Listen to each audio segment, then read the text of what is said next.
everybody. As part of the Queer Heritage Forum's Pride 2020 events, I've been working with a number of individuals to pull together some podcast sessions. So today I have with me Sue Lemos, Amy Zala, and Daniel Conway. So if you could just introduce yourself and your research areas to the audience, starting with Sue. Hi, everyone. I'm a historian in the history department at the University of Warwick. I'm currently studying a master's in social science research with a focus on economic and social history.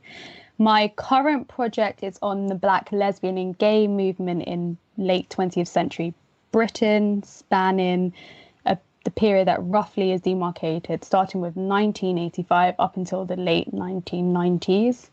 And then my doctoral research, which will be starting up in the autumn, will focus on Black queer activism more broadly in Britain in the 1980s and 1990s. I use both oral history methodologies, drawing on feminist and Black queer epistemologies, and standard archival documentary research. Next person could be Amy. Great, thank you.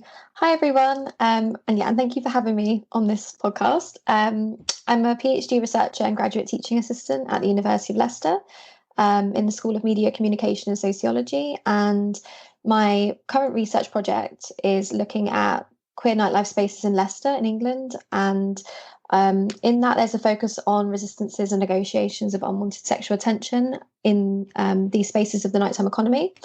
And I'm using ethnographic research methods and survey methods at the moment due to the lockdown situation, which is ongoing. And Daniel. Hi, everyone. My name is Daniel Conway, and I'm a senior lecturer in politics and international relations at the University of Westminster. My research background is really looking at activism in South Africa. But over the last 18 months or so, I've been researching a Lever Hume Trust-funded project on the global politics of pride.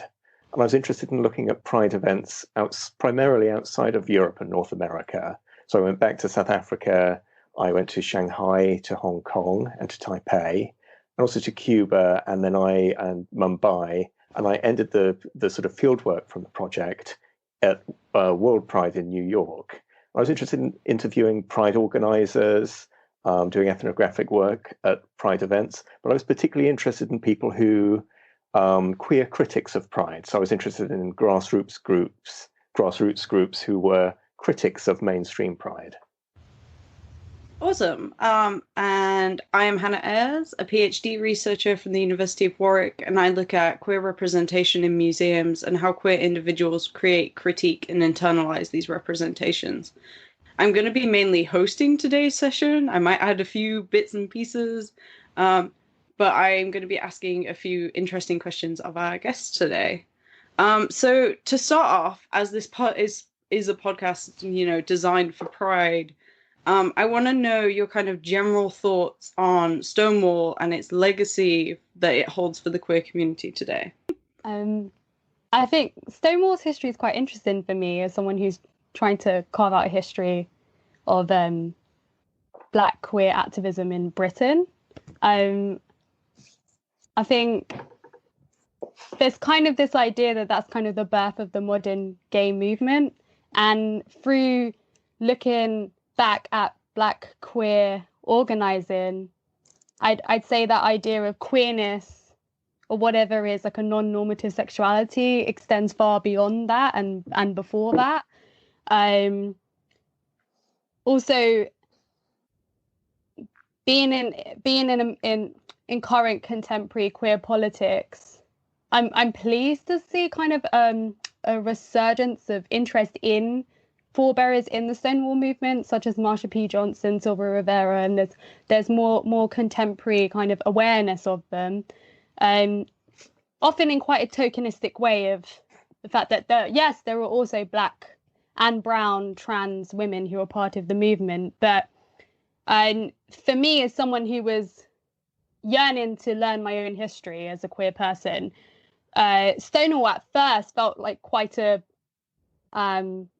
hegemonic white Western narrative, and I'm always quite skeptical of historical genealogies that kind of read as origin stories, as this is the birth of, because I think that resistance or queer politics is much broader. And I actually, even in my own work, I'm starting to look at more what would be read as subtle ways of resistance or politics, as community care, building, identity formation, as well as what is seen as more traditional radical forms of activism, i.e.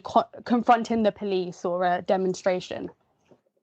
Yeah, I think that's absolutely true, Sue. And I think just to sort of add on to that, I do believe that Stonewall is a really important moment historically for the queer community to think about. And I think I've been quite glad to see it brought up recently in light of the growing Black Lives Matter movement.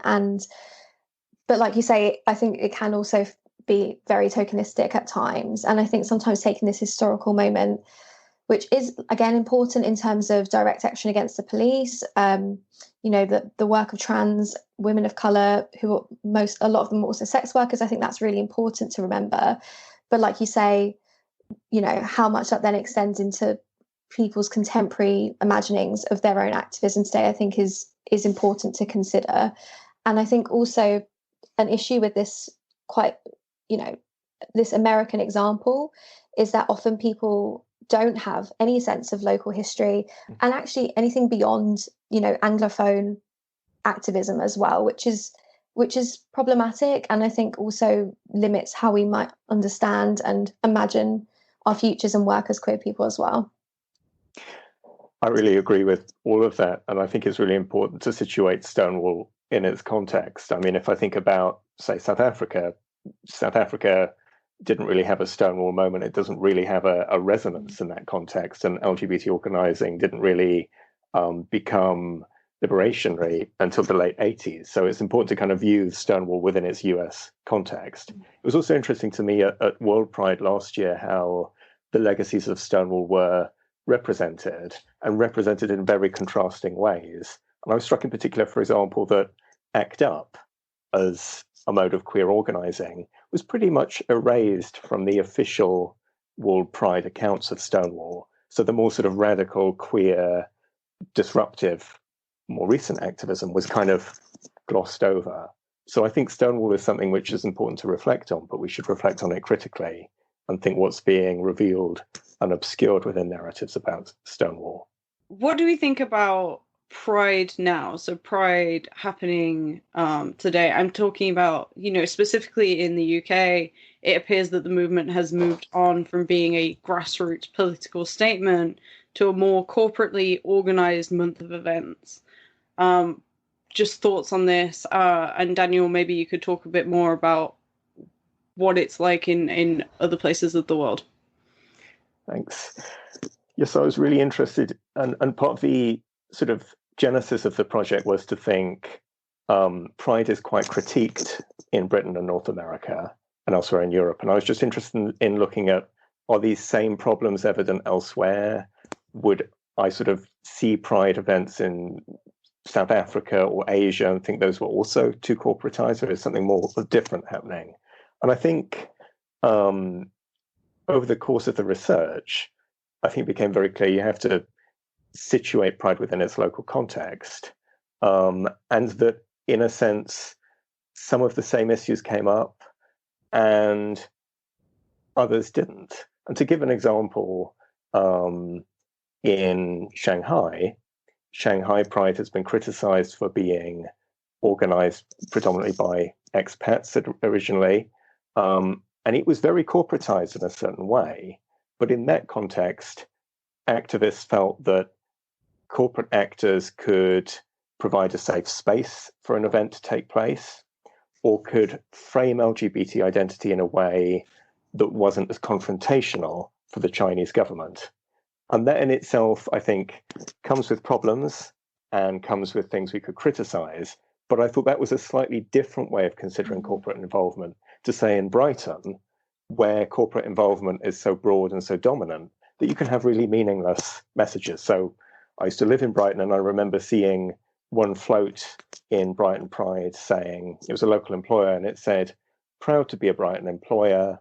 And on the float were employees, and one had a T-shirt saying, "Proud to be Scottish." One said, "Proud to be Scouser." one said proud to be a ginger, and he had ginger hair. And I thought, well, if pride is that flexible, and it can apply to any identity at all, including just proud to be an employer, what meaning does it have?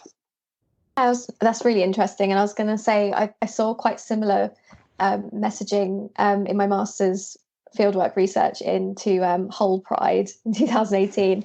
Very, very similar kind of almost meaningless messages from, I think it was the Scouts actually had sort of a pride section, which was just like signs which almost meant nothing. And also like the using of the pride flag with logos was just so prolific. And I think, I feel like maybe my own feelings about this are coming more forward than like my academic reasoning of this. But, you know, when you see like Nando's having a sign which just says like flaming proud, like what does that mean? Like, and I think at the time I sort of came to the conclusion it was a very Disneyized space, but actually I think it's quite, I feel quite differently about it now.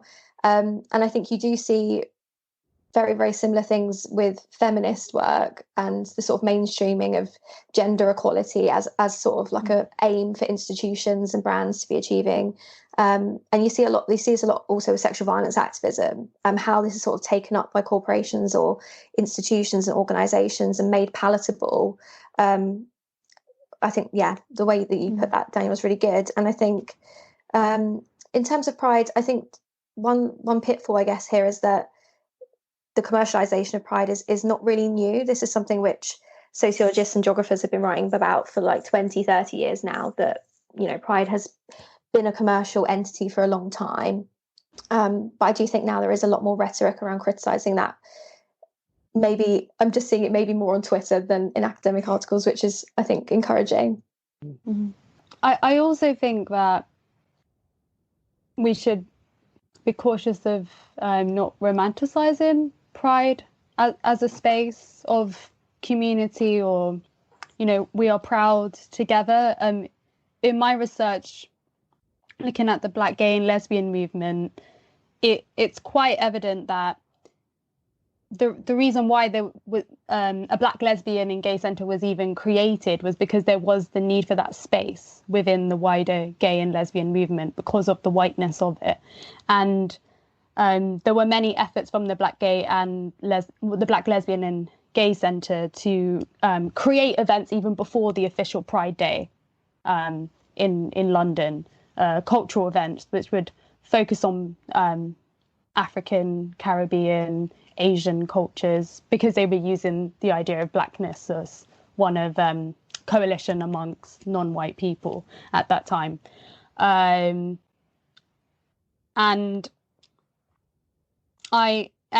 moving forward to our contemporary period, we still have institutions like that, or spaces like that, such as Black Pride. And Black Pride has also been subject to similar contentions of incorporation, or but in some ways quite differently. I'm sure a lot of people saw the debate that erupted on Twitter about the Home Office, especially right after the Windrush scandal, and even myself, I felt a kind of like a history repeating itself, but this kind of interesting thing of like, because Black Pride got bigger every year, and it felt like at that in that year that this was the biggest one yet. I'm not really sure, but there was this kind of traction around it. But then there was this debate that erupted, and also after that, testimonies from people on Twitter, or just about the increased presence of police, and even just anecdotally from me going to a Pride event in London, the main Pride event, and then or the mainstream Pride event, and then go into Black Pride, there was a completely different feel, you know, less corporate sponsorship, more community groups, performances. Not that it was completely devoid of anything, but there was a shift. So it does make you question, like, whether there's any real way of like escaping that kind of incorporation. I think that's a really good point, and I think it's really important to say as you did, that we shouldn't romanticize the past of Pride. And if you look at the genesis of Pride, there were splits from the beginning and disagreements about what Pride should be, and people who felt that they were excluded. And then if you look at the sort of exclusions around race, those have been played out for years across multiple contexts. I mean, if you look at Pride in Toronto, in Boston, in Johannesburg, there are queer, Black and ethnic minority communities who felt totally excluded and have protested against Pride. But I wonder if there's something about, we live in a moment where being an LGBT activist can intersect in this particular way with a diversity and inclusion professional in a corporate space. And with the opportunities that provides in terms of financial and career terms, that can be where some of the really big problems happen around Pride and around LGBT activism, where people start from a position, or maybe don't start from a position at all, of protest or of critique. But even if they do, as an event grows larger and more people are involved and other institutions become interested, you can then quite seamlessly move into a space where that's your career. And when you are a diversity and inclusion professional, if we term it that, the kind of language you use, the emotions you have around Pride, so it has to be positive and you have to say it gets better and it has to suit a particular narrative, you then see something quite different happening. So for me, if I think across the research I've done over the last sort of few months, I always saw that tension between activists who were speaking about grassroots issues, who were having, making links with other forms of oppression, talking about neoliberalism, and activists who were often in the same spaces, talking about being your true self at work and being much more positive and using sort of Pride as a way for a personal career, but also a broader project of saying something to business. And I think even for something like Black Pride in London, I wonder if that's a tension that will increasingly be there, where businesses will seek to be involved in that. And then that will put attention on activists to think, well, where do they fall in that divide between business and grassroots activism? Just to respond to that, I think what was quite promising was that amid the debate about the Home Office, and there was a response from the team at Black Pride apologizing and seeing the error. So I think what is perhaps different with Black Pride is the fact that it's still in the hands of the creators. Like Lady Phil is still the creator, so that there isn't quite that kind of, there's still that sense of self-determination. So I don't think it neatly fits into this dichotomy of corporate versus grassroots. I think it's perhaps more just the tensions of, I can't really speak for the organisation, but tensions of what happens when you're organising. Yeah, and just to add to that as well, I think whenever you have any form of grassroots activism or, more mainstreamed or institutionalized corporate work around LGBT plus issues, it's always going to be, down to the individuals who are involved and, how those dynamics work amongst people. And I do think that those sort of neoliberal career paths in diversity and inclusion is such an interesting point to bring into this, because I think that has such an impact on how these issues are viewed more broadly and by people maybe outside these communities. And I think a lot of what's being said here relates just a lot to how, as queer people, we understand our relation to the market and how we understand our relation to consumption. And, I think it was John Binney who said that, queer people always have quite an ambiguous relationship to the market, like how we feel about how we're sold to and what we're buying to construct some sense of authentic identity as queer people, I think comes a lot into Pride and a lot into sort of how Pride is constructed, at least maybe in bigger cities. And I'm not sure if anyone else has any thoughts on that, but I think it was also John Binney who said that the pink pound is as volatile as any other currency. And I think, sort of like white supremacist capitalism underscores all of this. And I think, pride and, queer consumption opportunities that are part of that will only ever be viable in the ways that we're currently seeing, as long as it's still making money. But yeah, that would be my thoughts on it. So I want to know kind of your thoughts and feelings regarding just corporate sponsorship versus grassroots organization in general in queer communities.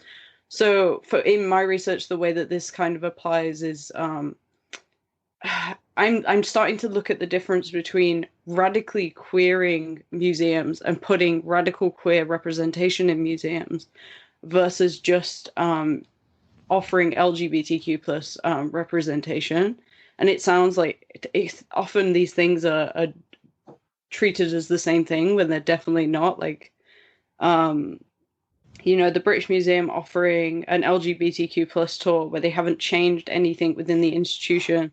They're just showing you around things that are still quite problematic and are in problematic spaces versus, there was a project at I think it's like the Museum of Childhood and Youth, something like that. And Dan Vo was going into this museum that on the surface has nothing queer, but going in and looking at it and going, oh, actually, there's a statue of an otter and a bear next to each other. Like, how can we queer this? And how can we think about this? And then you've got like Never Going Underground at the People's History Museum that put on an amazing exhibition, and all the individuals who were involved were volunteers, but who had no curatorial experience. So they just got put out a call, got random volunteers. There was about 11 people. They spent a year putting this project together, and it's won awards and it's really amazing. But there's also issues there around these individuals volunteered their time, and they volunteered quite a lot more time than was necessary. So I just want thoughts and feelings regarding corporate sponsorship versus grassroots organization within your own research. Shall I go first? I think that's a really good question, and it's really complicated. And I think I agree with what Sue was saying about we shouldn't have dichotomies, although sometimes, things are perhaps clearer. I think the context is really important.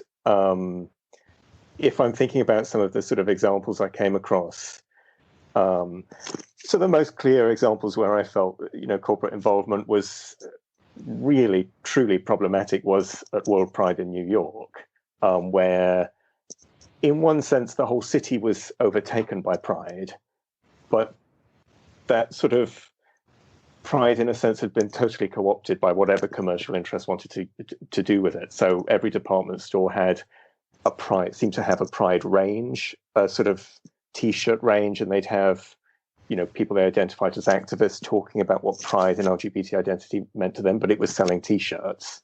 And then the parade had these huge contingencies from corporates. So you had sort of Google and Ernst & Young with probably about 300 or 400 people marching in the parade. And then behind them, there would be a grassroots group who could be, say, 20 people. And so you really had this visual portrayal of the power of corporates in Pride and a marginalization of grassroots people. But then around Pride, World Pride in New York, you had a lot of contestation. So there was a Reclaim Pride March, which actually had 46,000 people in it, taking place at the same time as the World Pride March. And Reclaim Pride was saying, we reject corporate involvement. We don't want police involvement. We want to talk about intersectional queer liberation. But then if I think of elsewhere, in Soweto, Pride in South Africa is very divided. It's divided along racial lines, and there have been lots of contestation of Pride in South Africa along those lines. So there are different prides in Johannesburg, and they don't sit very well together. They often contest each other. But in Soweto, they had taken a decision that they wouldn't have corporate sponsors, but corporates could exist in the sort of after March space.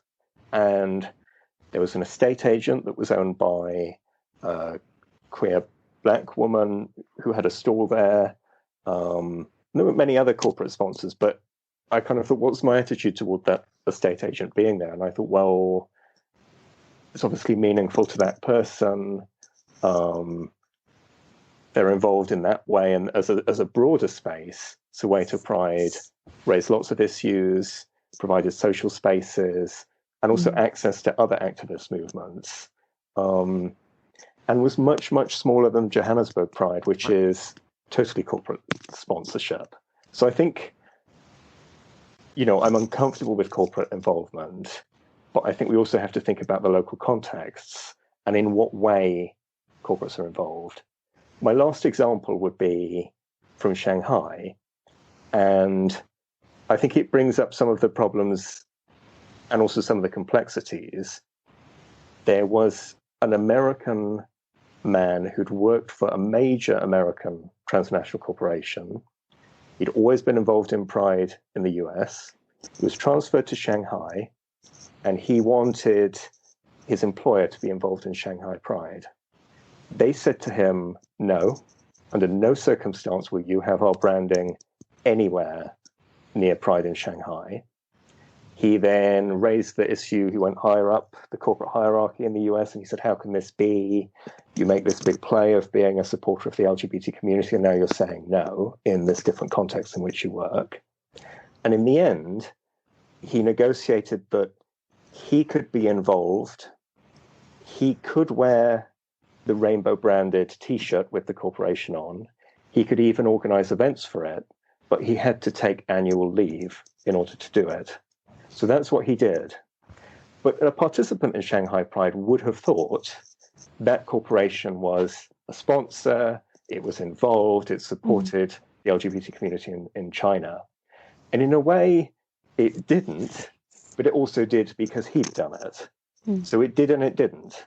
And I think all those complexities are captured in that moment where corporations can be hypocritical, they can change their position across contexts, they can be very cowardly in some contexts, but they can have individuals who work for them who are committed and they can do something with that.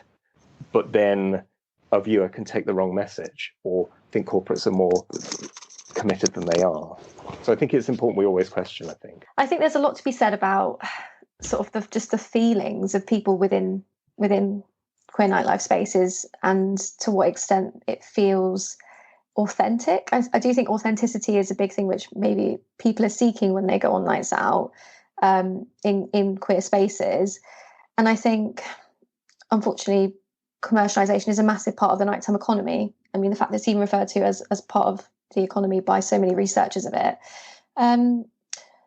But what I would say is I think, especially focusing on a more provincial place such as Leicester for my research, it's kind of highlighted a lot of tensions around what people in smaller cities are able to do in terms of activism and what is possible in terms of the spaces people go out in when they're not a part of huge franchises or they're not well known, and how the people who go out in those spaces understand them as, whether or not it's even worth going out to these spaces because they're not, X space in London, Manchester or Brighton. And I guess as well, I was thinking a little bit about my research in Hull and thinking about that local context and my different sort of feelings on the day about what sponsors were being used for the Pride Parade. So, again, not at the time, maybe having that perspective of perhaps these are just members of staff who are from BP or Barclays or Nando's, who have been given this merchandise to sort of walk with, but maybe they don't actually have that sponsorship. And I think another local example there is that Hull is really interesting that it has KCOM, which is like the only internet and broadband provider in sort of the area. There's no other alternatives, and they were a big sort of sponsor of the day from what I could see. But really, I think what shocked me really was how branded that Pride Day was, but also how you did have you had such a diversity in terms of the crowd, in terms of age, and also people who had clearly sort of turned up with their own signs and banners, how actually quite radical those were compared to the very starkly branded groups of people who were walking who are working, at Santander, for example. But I think in the context of walking through Hull on a typical Saturday in July last year, I do think it all felt quite radical in a way. But I'm not from Hull, so that might just be my perspective. I'm not sure, but yeah, and I'm not really sure what I'm saying about this so much. But I think there's such a multi-layered and complex thing, as I think what Daniel said really pointed out. In my own research, I've actually been problematizing the kind of conflict between using public funding and being incorporated into the state and the grassroots, especially because the dominant narrative, or there's quite an established narrative amongst Black and brown scholars in the post-war period, mainly late 20th century Britain, that the 1980s saw a period of the race relations industry, fragmentation of the Black movement, and the Black Lesbian and Gay Centre, well, its genesis is within that period, the mid-1980s. And actually, I've been drawing on Julia Sudbury's monograph, Other Kinds of Dreams, which is on Black women's autonomous voluntary organisations in the 1990s. And she argues that this dichotomy needs to be complicated and problematised, and the funding is a form of kind of longevity. And that's why earlier I said I don't necessarily find the dichotomy of corporate versus grassroots helpful completely, because I actually think it's a much more complicated issue, and actually breaking out of dichotomy can bring you to this debate as well about kind of what is radical activism, what is political activism. And when I think of radical, I always go back to Angela Davis's definition of grasping at the root, and to me that's kind of a dismantling of the system as we know it. But as a corollary to that, there have been numerous efforts, or in the context of my research, 1980s, 1990s, amongst Black and brown queer people to provide vital services that weren't really there, provided by the state, or they may have siphoned some funds from the state. And that was very necessary strategic activism. Secondly, Black queer people in contemporary Britain aren't necessarily seen as the main kind of, this is not really in my area of research, so this is me just kind of picking up on what I've seen currently in the movement, but they're not necessarily the main kind of source for like advertisement. But you have seen the involvement of certain figures in the community, like or certain like Galdem has been quite successful with, they recently did a partnership with Levi. I think in context where there's very little funding, like for instance, there's a recent podcast on Busy Being Black, and Lady Phil was just kind of focusing on the current pandemic period and the fact that she would be able to organise Black Pride this year, and it's the 15th anniversary, I believe.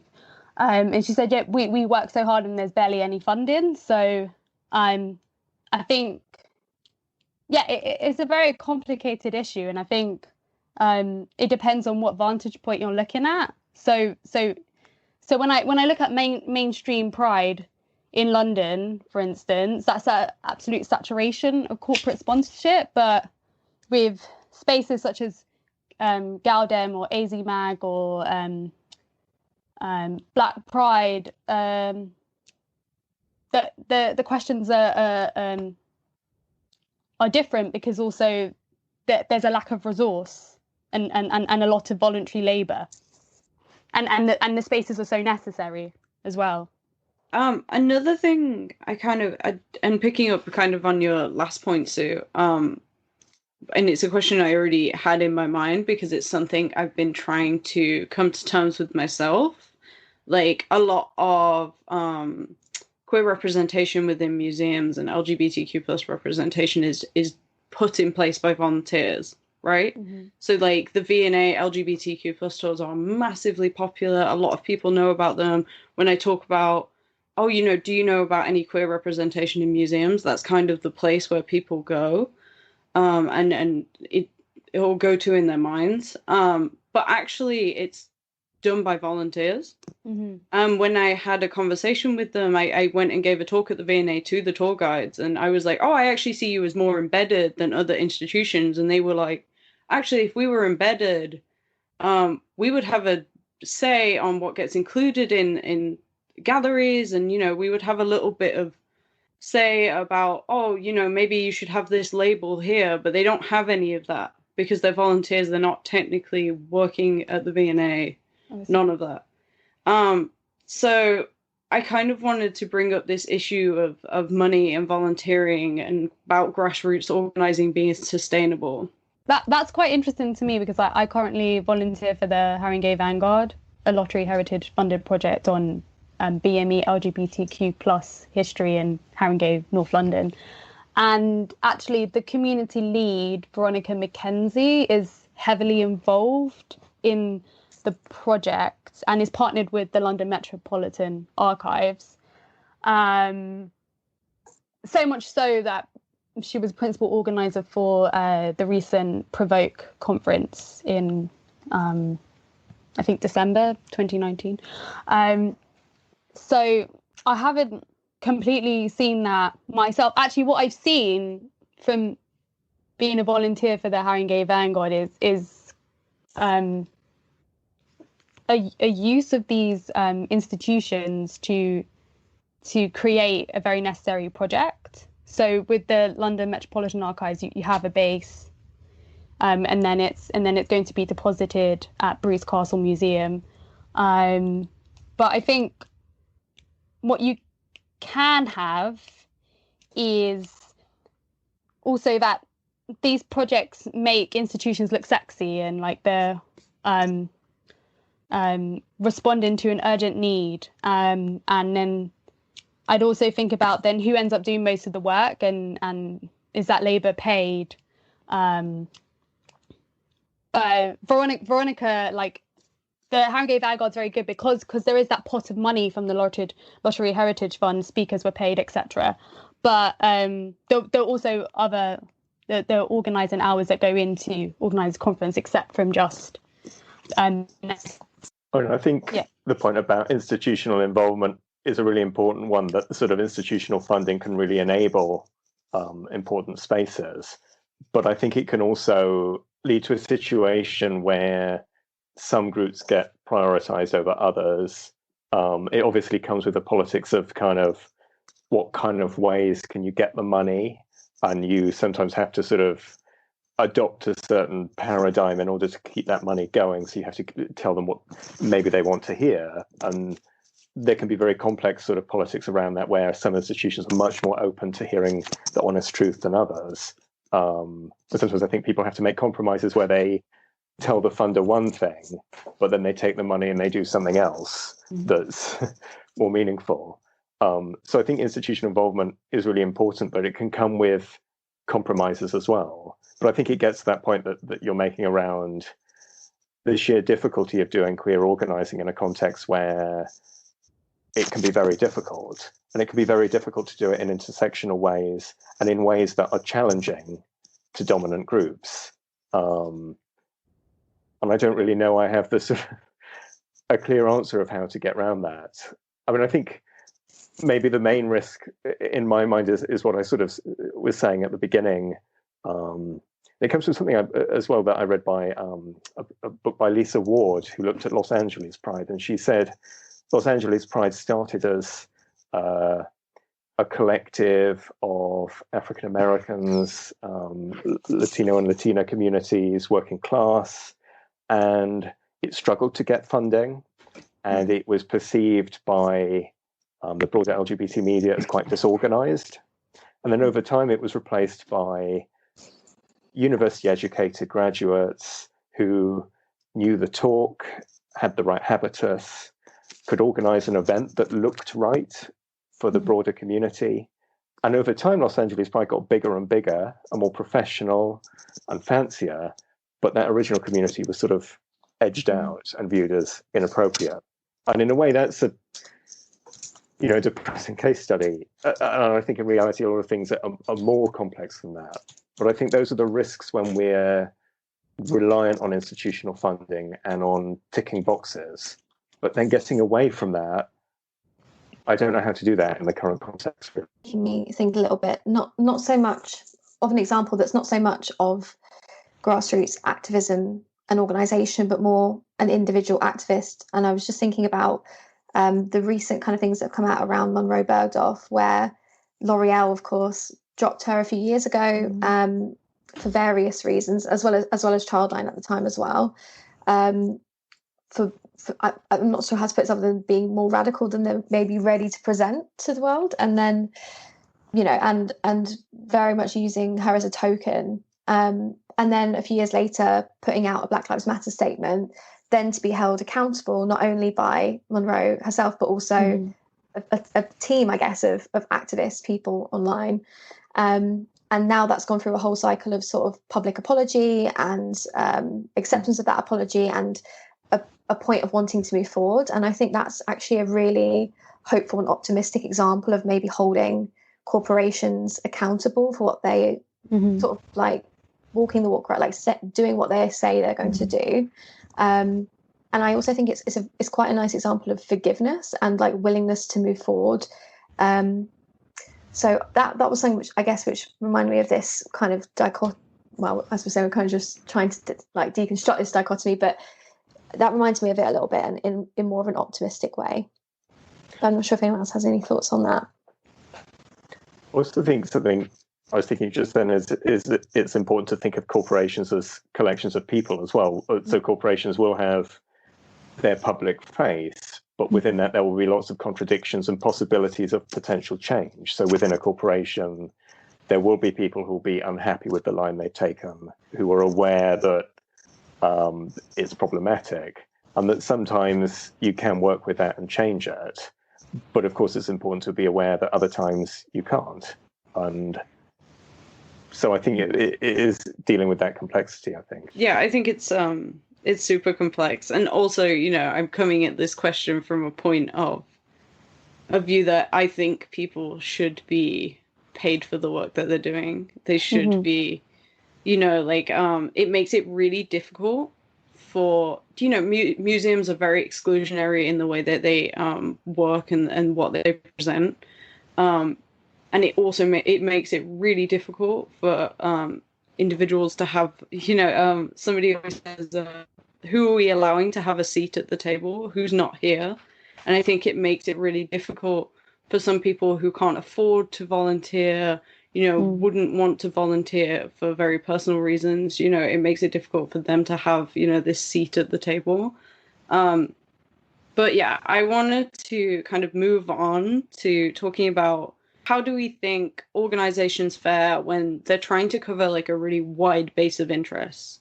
And I think, so you were touching on this a little bit, but particularly when we're thinking about queer communities that often have less representation.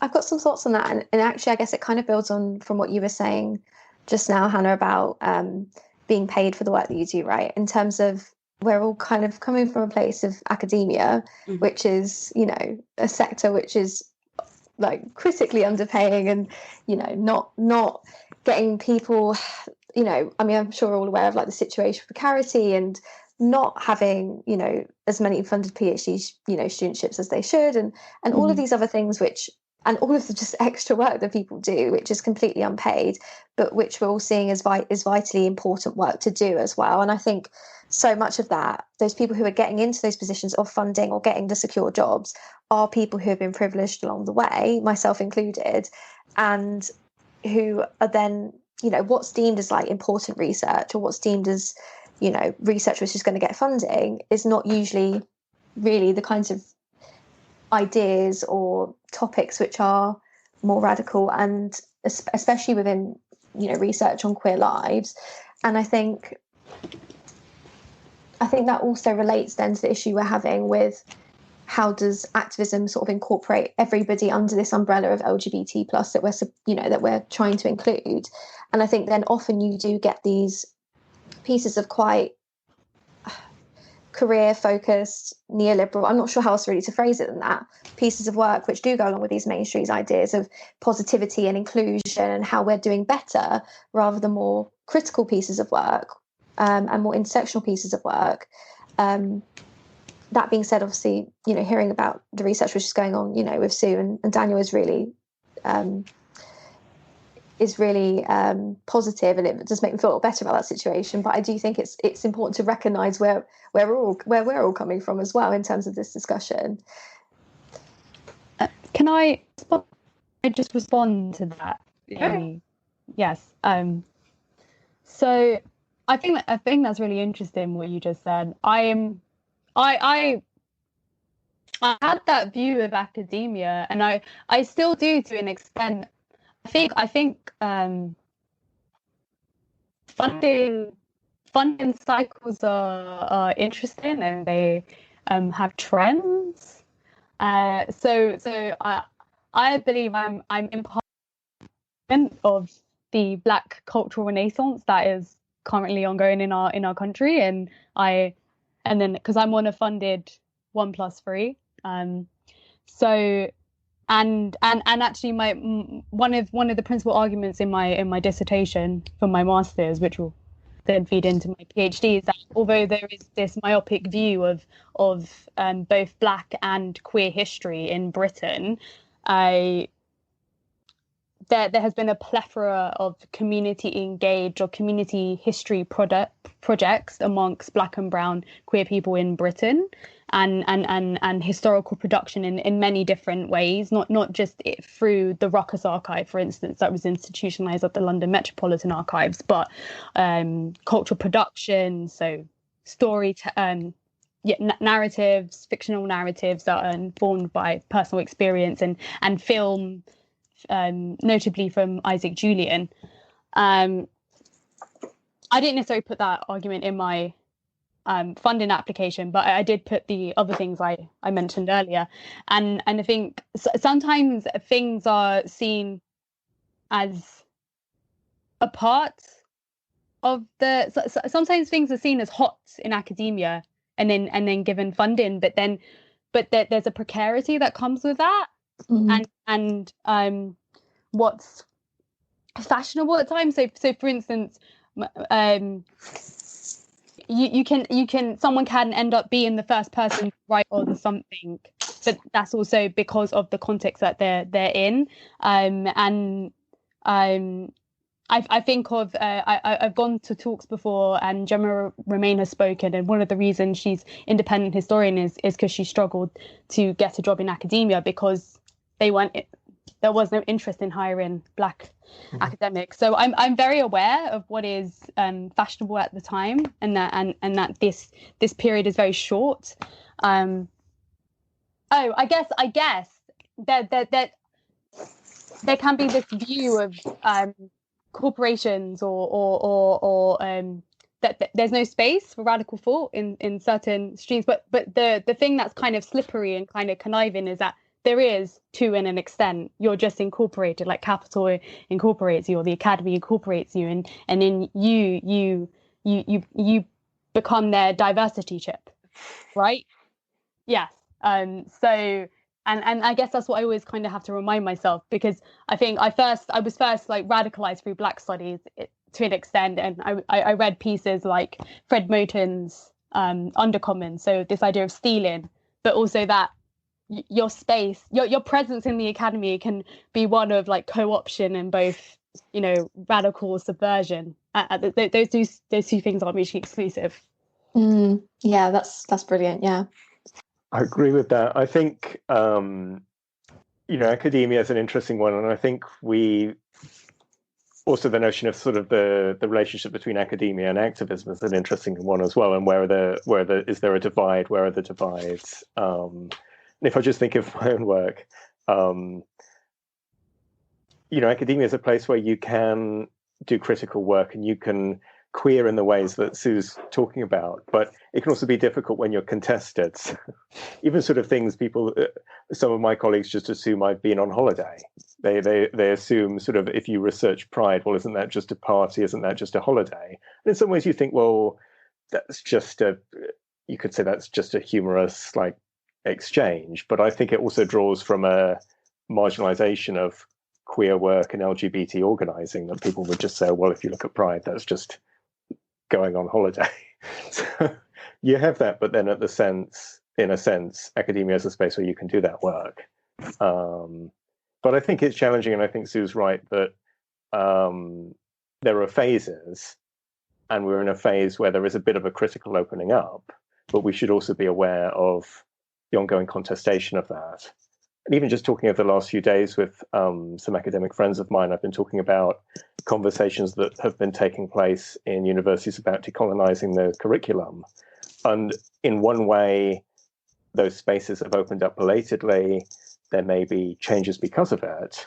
But I've heard some really shocking accounts of pushback from senior academics around that. So I think we should be under no illusion that we still face considerable challenges around change.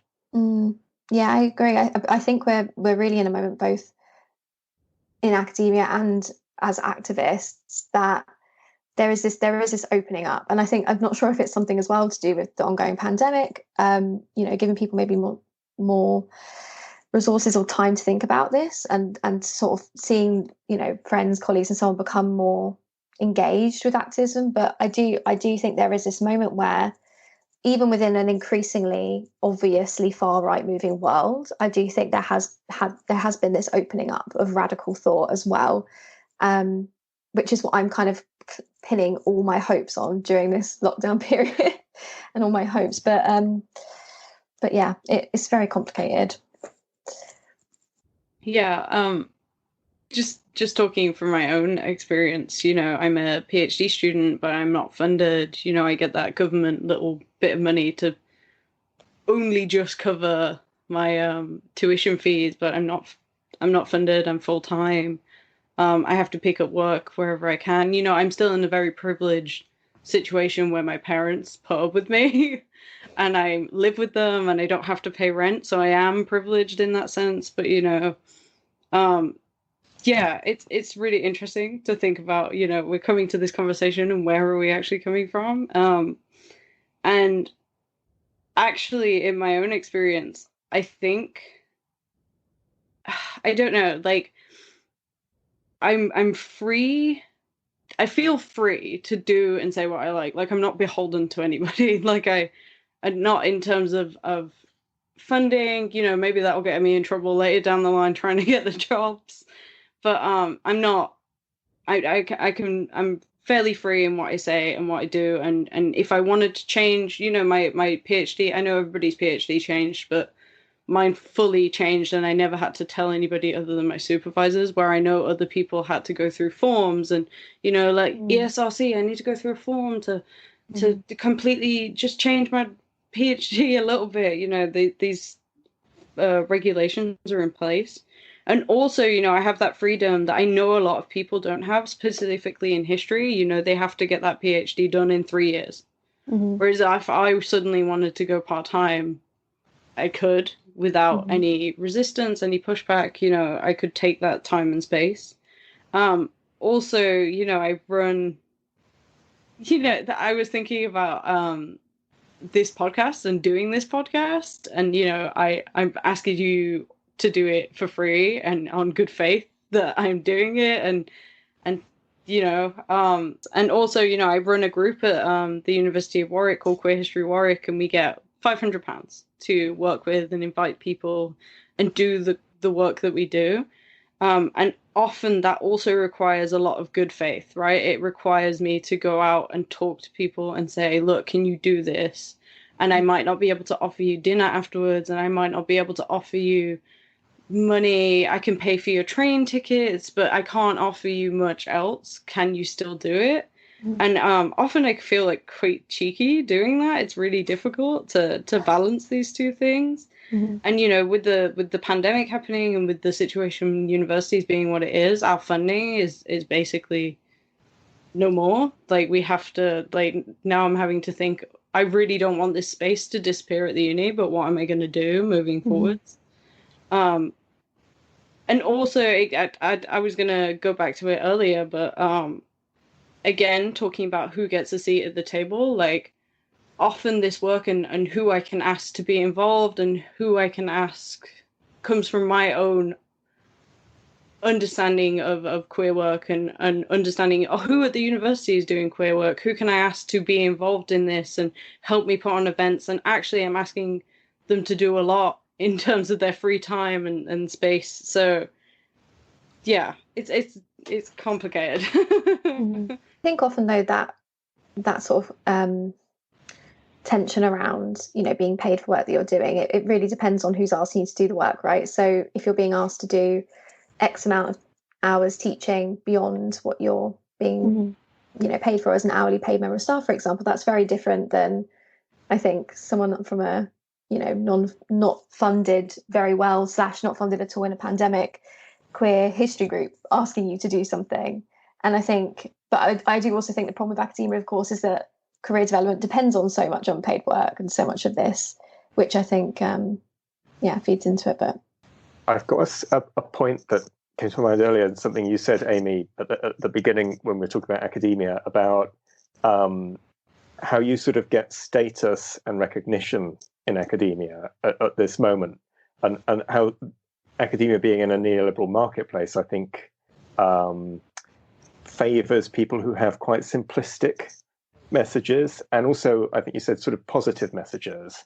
And if I think more broadly across the social sciences, in the last sort of 10 years, there's been a body of work that's really argued that homophobia is over in the United Kingdom and has perpetually sort of said that. And those individuals, I consider that hugely problematic work, but those individuals have done very well within academia. And they've had crossovers into things like The Economist and various sort of conservative media. There's a parallel world as well in if I think of political science, a number of academics who have been basically pro-Brexit have done actually very well in academic terms. And I think that's a mirroring not just of saying what's the predominant political mood, but adapting to neoliberalism, where if you're the one that says it and you say it clearly and it's simplistic and it mirrors a dominant narrative, you do very well. But if you do very complex, intersectional, nuanced work, you may not win in that marketplace, but you may actually do better work. And I think that's the sort of challenge that we always have to negotiate. I agree. And I think as well, you do see this a lot with research, with almost like activist aims in terms of, I went to a talk last week about racial inequalities in the COVID-19 pandemic. And one of the speakers said, why do we need to keep collecting research data, like statistical data about something we already know so much about, which would be racial inequality in health and health disparities. And I've been thinking the same thing for a long time about sexual violence. There's so much research out there that just wants to find out how prevalent it is, which qualitative interpretivist social researchers have been saying for such a long time. You can't empirically know the number of of cases of sexual violence. The same way with crime, with health, with so many other things, you're not going to ever find out the true number or that true statistic. Yet so much funding, time and energy goes into this kind of research. And I think whilst that kind of research is important, like you're saying, that's the kind of thing that wins in that neoliberal marketplace compared to more interpretivist, ethnographic, qualitative research, which I think is far more valuable in terms of actually finding a way forward from those problems. I think, again, to complicate narrative, I think that returning to my earlier point about phases and trends in academia, I think also what you can find is that, and I see this particularly with Black academics, is that as the conversation on race increases and intensifies nationally, academics kind of straddle the two spheres, as like an academic in the academy, but also a spokesperson or a public intellectual or political pundit. And I actually think that, Daniel, that idea of the simplistic message is that what can happen, and we've seen it time and time again, especially with intersectionality, is a dilution of very nuanced, complicated ideas that are distilled and made readily available for the public. So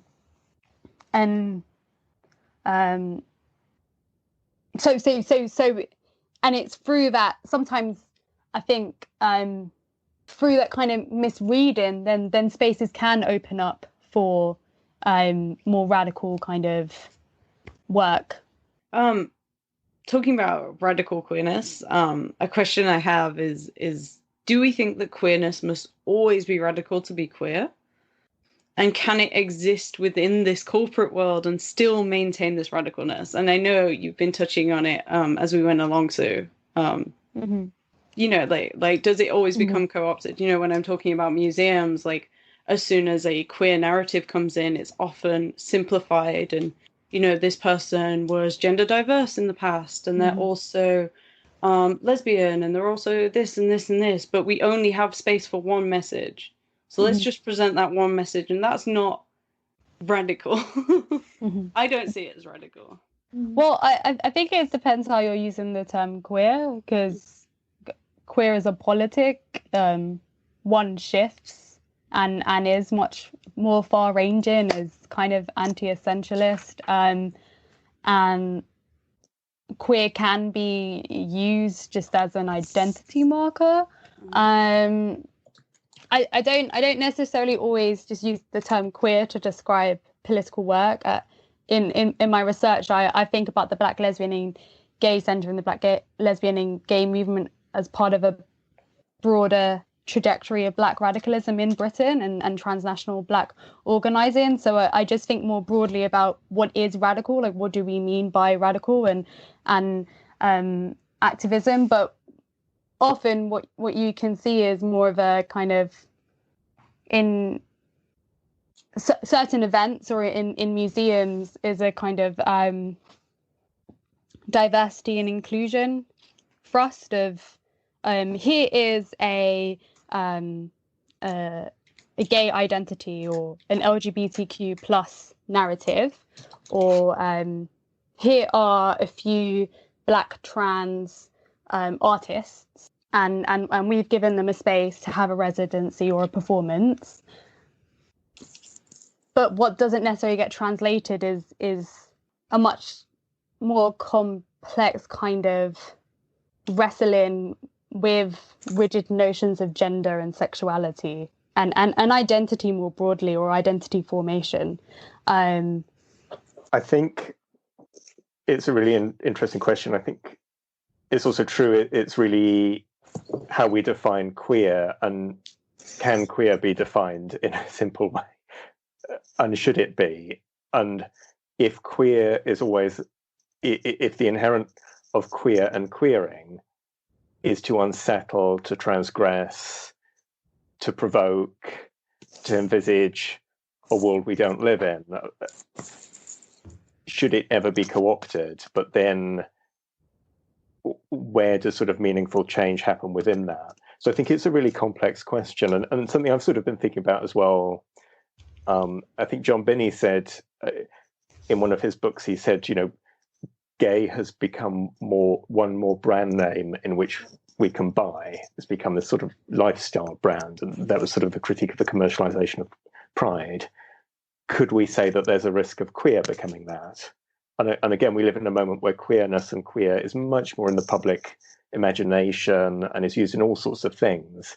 And I think, talking about museums as well, you may have come across this. There's, I think, a group called Queer Asia, and they held a few years ago an exhibition at the British Museum. And at the time and subsequently, I've kind of thought, what do I think about that? Do I think Queer Asia holding that exhibition is transforming the British Museum? Has it just been co-opted by it? Has it allowed the British Museum to just literally whitewash its colonial sort of theft of all this kind of stuff from around the world? And my feeling is that there is a real risk that we're in a moment where queer could be one more brand name in which people can just buy and just put on something. But at the same time, if I think about the research I've done, wherever I felt there's been a really obvious corporate co-optation of pride, there's been a really quite obvious queer contestation of it as well. So I think queerness is always being used by people to sort of contest, but there's a risk that people do use it just for their own purposes, or it can be co-opted. And I guess that's just the complexity of it all. We actually invited Queer Asia to do a book launch at Warwick. And I asked them this same question about, okay, you've done this exhibition or this space at the British Museum. Do you not have personal issues with that? And they said, actually, yeah, we do, but also we needed a space. And they were willing to provide us one for free. So, and they were allowing us to do whatever we wanted within that space. They weren't challenging that. So I think sometimes, I don't know, maybe it's a case of putting your politics inside to put the message out. It's not putting it aside because you're still putting the message out, but in terms of where you exist in terms of the space. But yeah, go ahead, Amy. I was just going to say on that sort of point of, well, Sue's point really of thinking about what is radical, and Daniel's point of thinking, well, what's queer, or what's queering or queerness.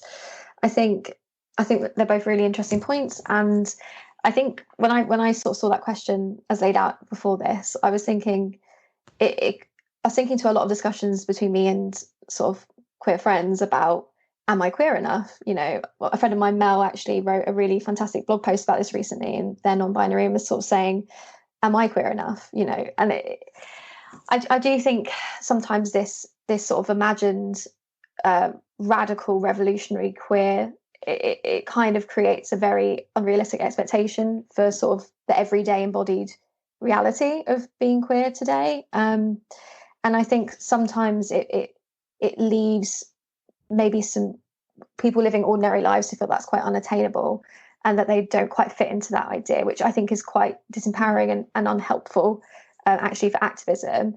And I think maybe some sort of solution to this would be what I talked about earlier with, you know, thinking more globally and more locally about our history. And I know Sue Sanders, for example, from the LGBT plus History Month, does fantastic work educating about history, which, you know, and even going so far as to provide like fully made ready lesson plans for schools, you know. And I think that kind of work really almost makes, I think that kind of like historical work, which I know like Hannah and Sue are both involved with as well, like really creates queerness as like an everyday, ordinary, embodied thing, with that providing that history, so that people, maybe, I'm not sure, but at least for me and I think a few of my friends, it does give you more of a sense of community, and also being queer enough to take part in that, if that makes sense. Yeah. To respond to both Amy and Daniel, so the example Queer Asia makes me think of the Haringey Vanguard and Ruckus, and the idea of like, does queer fit to, am I queer enough? And I think the term queer can sometimes be a misnomer for some people, like that's not a term that they identify with. And for instance, there's a long history in amongst Black and brown LGBTQ plus people of fashioning terms for themselves that are kind of rooted or kind of speak to their own cultural heritage. Zami, Audre Lorde, you know, kind of coining, well, popularizing that term. Actually, I interviewed Veronica for my project on the Black Lesbian and Gay Centre, because she's also a former member of the centre, and I also asked her about Haringey Vanguard, and I asked why she used BME, LGBTQ plus, and in part that's because people don't identify because of the changing of Black, the definition of Black, so she didn't want to use people of color, because people from that generation wouldn't necessarily identify with people of color. That's seen as an Americanism. And then secondly, LGBTQ plus, so queer, some people don't identify with that as well. And I've also drawn on Black queer studies, and E. Patrick Johnson is someone that I've been heavily influenced by, and I've seen kind of the development of the idea of queer and thinking about race. So for me, like, is queer work radical, or does queer need to be radical? So for me, the descriptive queer can often be steeped in whiteness and a politic of, and also the theoretical lineage of queerness, and sometimes the kind of mapping of this idea of anti-essentialism and unsettling and unseating categories, and the kind of the narrative being misconstrued that queer studies does that, when also Black feminism has a history of that, and this unsettling and kind of disrupting of certain categories. For instance, you can think about Black Marxism and disrupting what the category of class is. So that's why my earlier contention, I think that's why I struggled to answer the question at first, because I don't necessarily, I kind of work across many different conceptual frameworks, which I think is the nature of doing the type of work I do. So I think for me, what often is a more compelling question, and a question that has compelled me throughout my research at present, is what is radical? Like, what is political activism? Like, when do you make that value claim that something is completely co-opted and has lost its radical roots? Thank you for that, Sue. That's given me a lot to think about. Yeah, that was super interesting. So, the use of the rainbow being used to support the NHS, symbolically, this rainbow, although in a specific formation of colours, and there's different versions of the rainbow, has been used to indicate support for queer communities, LGBTQ plus communities.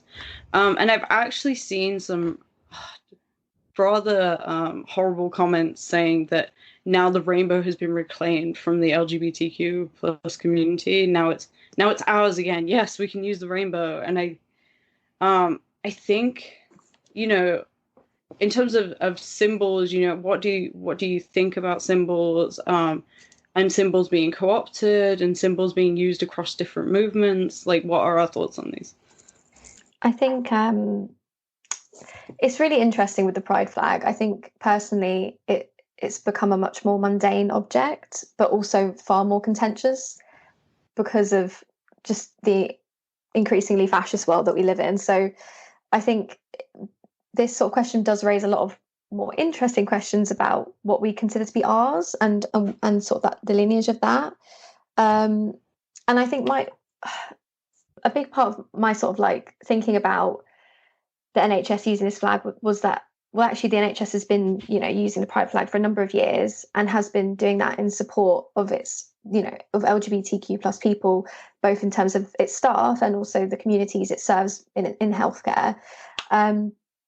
But also I think because of this, and actually not just because of this kind of like discussion recently about the NHS using this flag, or people who are actually, more interestingly, children sort of painting rainbows and displaying them in their windows in support of their neighbours and key workers.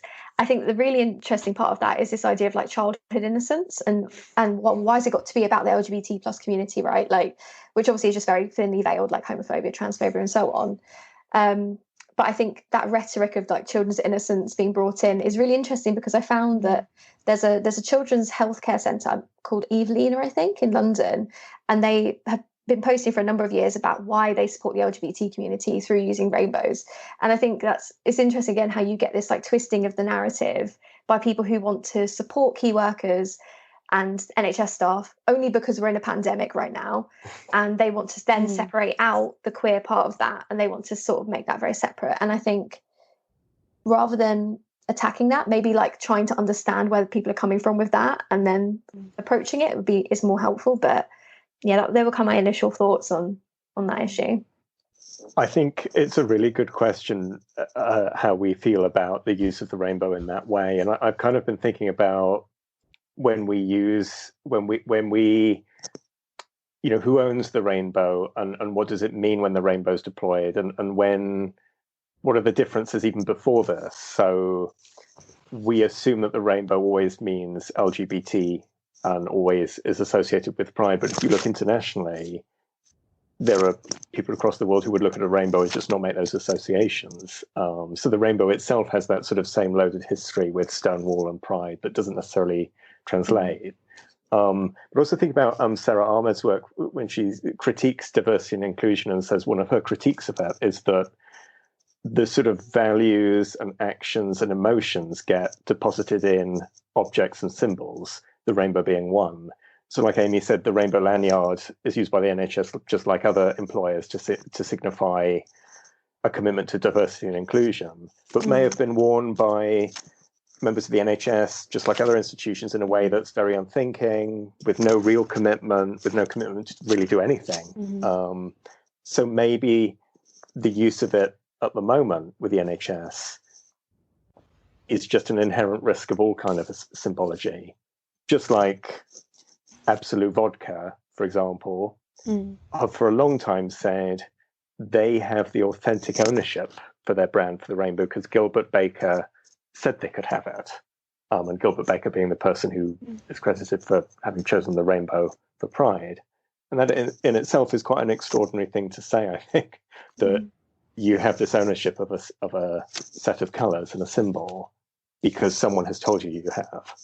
So I think we're in a very complex moment, and I think my worry with the use of the rainbow for the NHS is that it will be an evacuation of the meaning of the rainbow for the LGBT community, and an enabling of fairly conservative uses of it. But at the same time, I kind of think, who am I to kind of say, that's mine?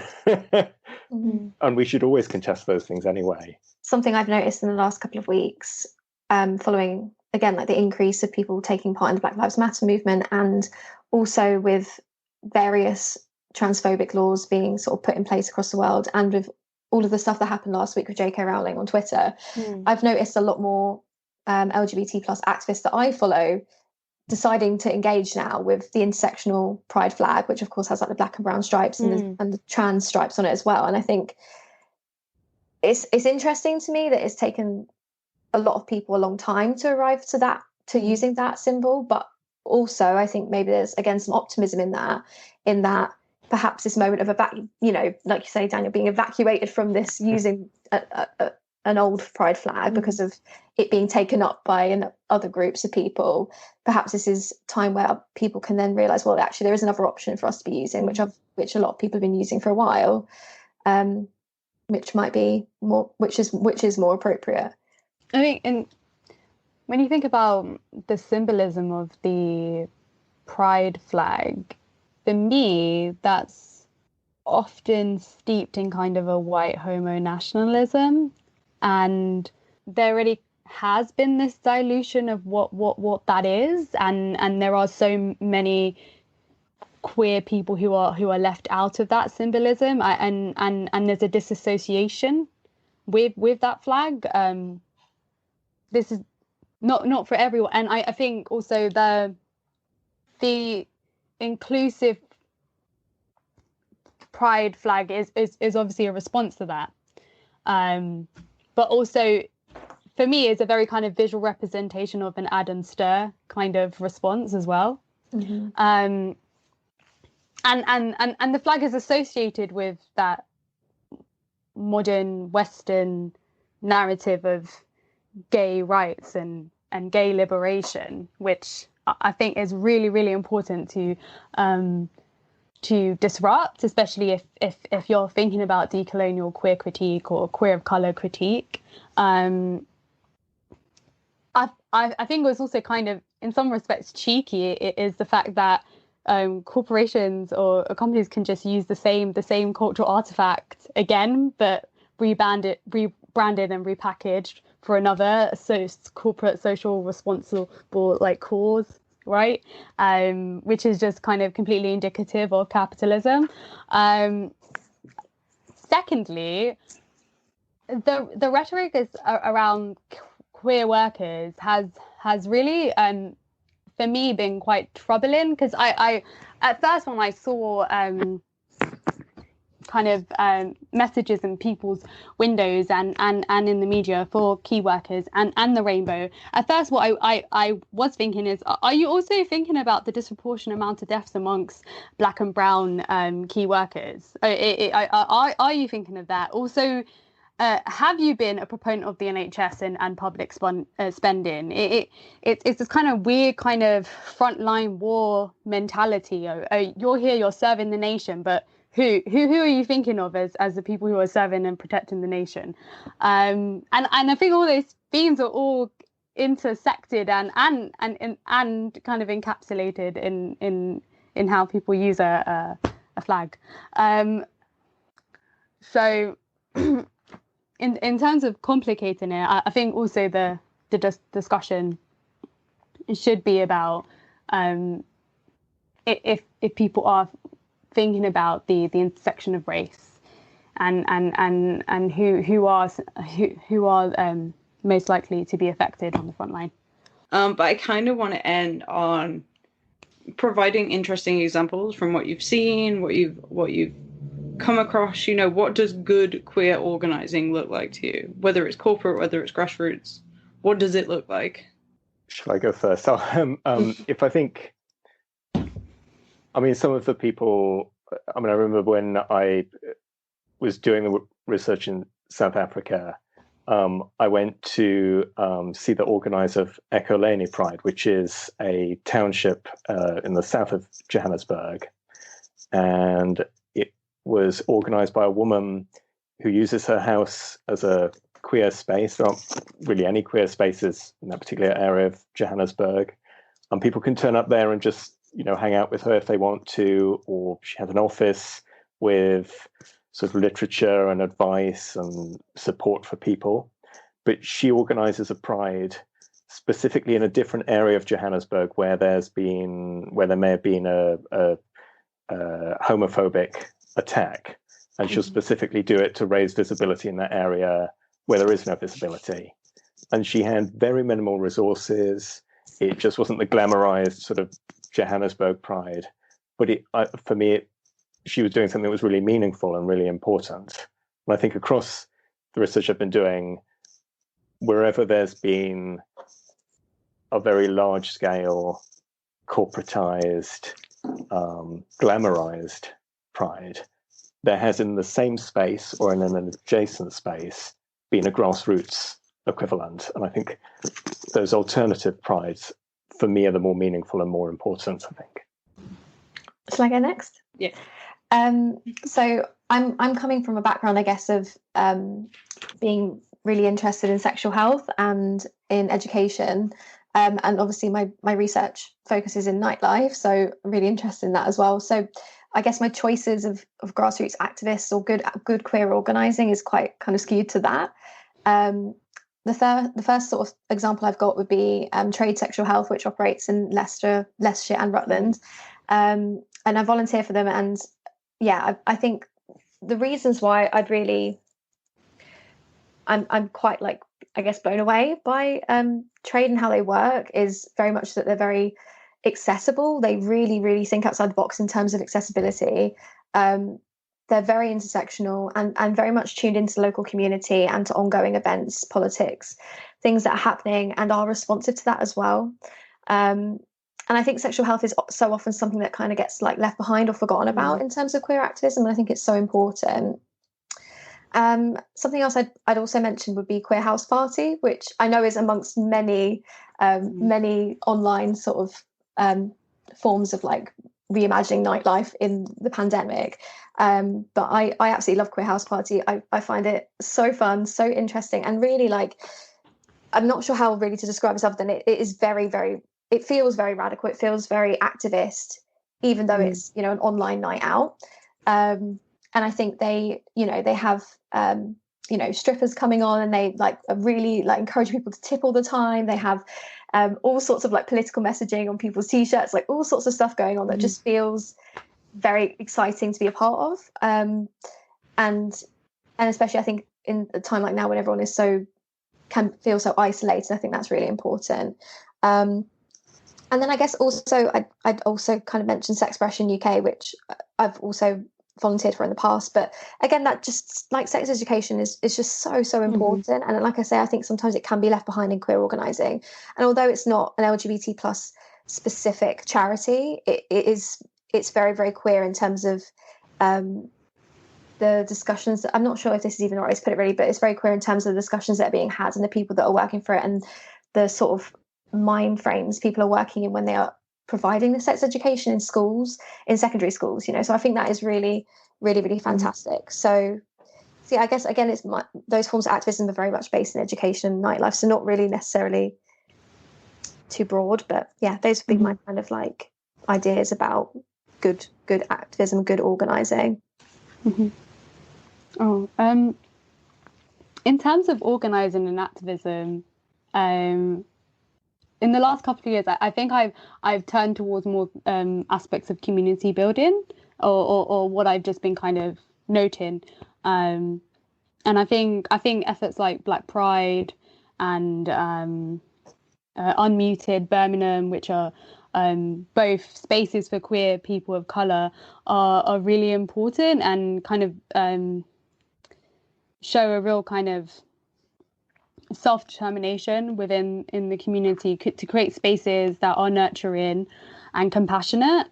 And I also think of the Haringey Vanguard, so the work within amongst Black queer people to archive and preserve their own history. So the Ruckus Archive, for instance, is a great resource both for researchers and people in the community, and has that kind and documents like a wealth of material like on cultural events and artistic events, as well as political activism and personal stories. And also I think with the Haringey Vanguard, which was a really key element, is the focus on making this history extend beyond the academy. So the fact that that it's going to be an online archive, the oral history, so then anyone can access it, which can be a real issue with material that's collected. And the kind of artistic collective, so Babes, which again creates so many different spaces and events for people to come together. And I think that's really important, especially when queer people are a numerical minority, and so are people of colour, and a lot of queer spaces can feel overwhelmingly white. So it's kind of just creating that space for affirmation and like a space for connection. I just want to kind of finish with my own thoughts regarding this question. So in terms of good queer organizing, the recent Vagina Museum, they, in their mission statement, like 3 out of the 5, I think it's 5, like promises that they kind of make revolve around intersex individuals and trans individuals and LGBTQ plus individuals and intersectional feminism. And when I saw it, I was like, wow, what a promise. But when I went to their first exhibition, it was called Muff Busters, so busting myths around the vagina. And one of the boards in that exhibition had just because you have a vagina does not mean you're a woman. And then they went into really breaking down, what it means to be intersex, what it means to be trans. And I thought that was so interesting. And as you walked around that exhibition, you heard people go, I actually never knew this. I went in there and found out things that actually I never knew. And it's my own body, right? Like, I think what they're doing is really interesting and really important. And also, and this is not specifically LGBTQ+, I just like the work they do. I think it's really interesting. I think it really I don't know, like what they do is really interesting. So BP or not BP, so they're an activist group that works to get rid of BP sponsorship of museums. And they recently went into, because the exhibition, I think it was an exhibition on Troy in the British Museum, was still sponsored by BP. So they went in a Trojan horse, and they went and sat in there, and they did loads of things regarding oil. I don't think it was oil. I think they did plasticast and stuff like that. But like the videos from that day are really interesting, and how you can disrupt a museum space was really interesting for me. So yeah. Also, just the hashtag museum from home stuff that I've been seeing, where people who work in museums are talking about the objects that they like and why and why they like them within a minute, and the object, and talking about the history of the object and making history accessible in a way that I've not really seen for a long time. So I think, yeah, these are just my final thoughts. So yeah, thank you for joining me today.